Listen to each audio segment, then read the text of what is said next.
When I was poisoned and on my deathbed, Mona Culver arrived by my bedside with reporters in tow. She cried sadly. When every classmate of mine was willing to give up going to Northrind, the country's top university, Celeste Somner insisted on reporting this issue. Because of her, I ended up in community college instead. Celeste used to bully me back in high school because she always thought I was stupid. She would look at me condescendingly whenever I had questions about our homework and insult me, telling me that a girl with an IQ like mine should just quit school and marry a man.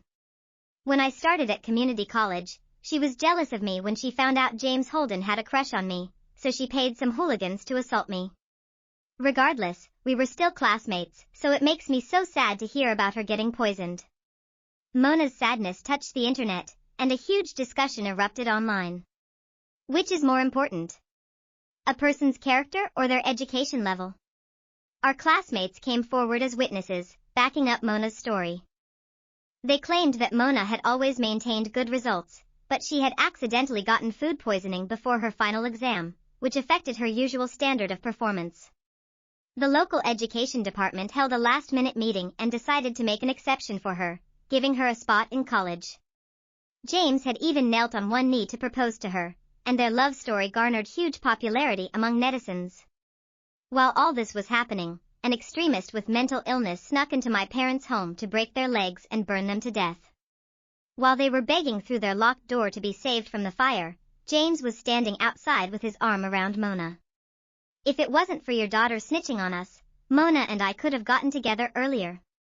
She wouldn't have suffered so much at the hands of that B*TCH, Celeste, either. Mona and I should have reunited in Northrind, but we were forced to be apart for such a long time because of your daughter's doing.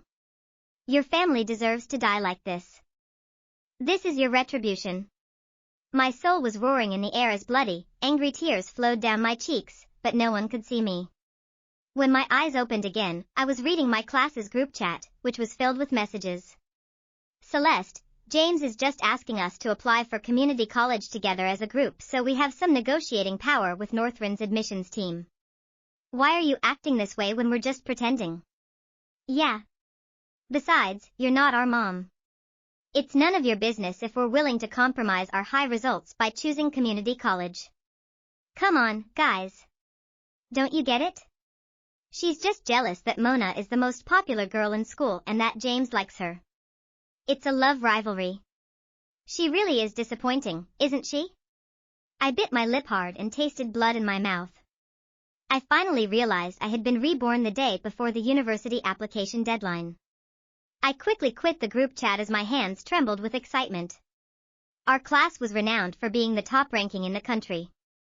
All 30 of us had a 4.0 GPA, but my classmates were all willing to apply to community college for the sake of the most popular girl in school, Mona, who was from a low-ranking class. University applications were extremely important, and as the top scorers in the country, we could easily get into Northrind if we filled out the application accordingly.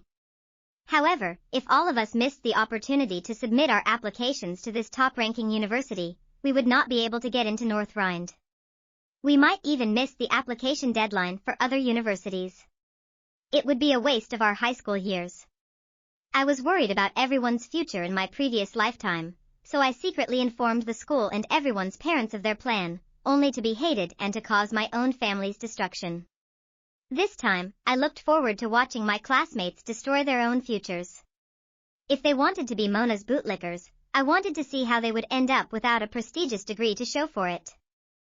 Less than half an hour after I quit the group chat, James led all of our classmates to kick at my house door madly. When I opened the door, 2 high scorers pushed me hard to the ground. Get off your high horse, Celeste. Mona won't be taking your spot in university. We're just doing our best to give Mona a chance to enroll in Northrind.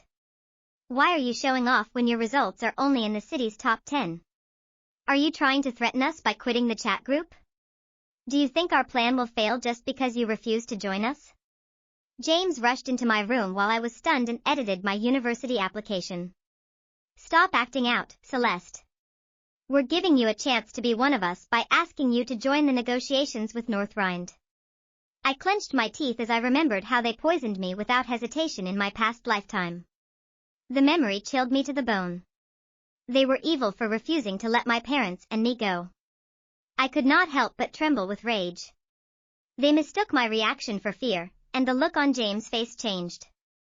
The other classmates who were taunting me looked stunned, and their tones softened in an attempt to smooth over the situation. Celeste was just worried that our futures would be compromised if we couldn't amend our applications in time. Maybe we crossed the line just now. Yeah. She's been our class monitor all these years. She's always shown concern and taken care of us whenever she can.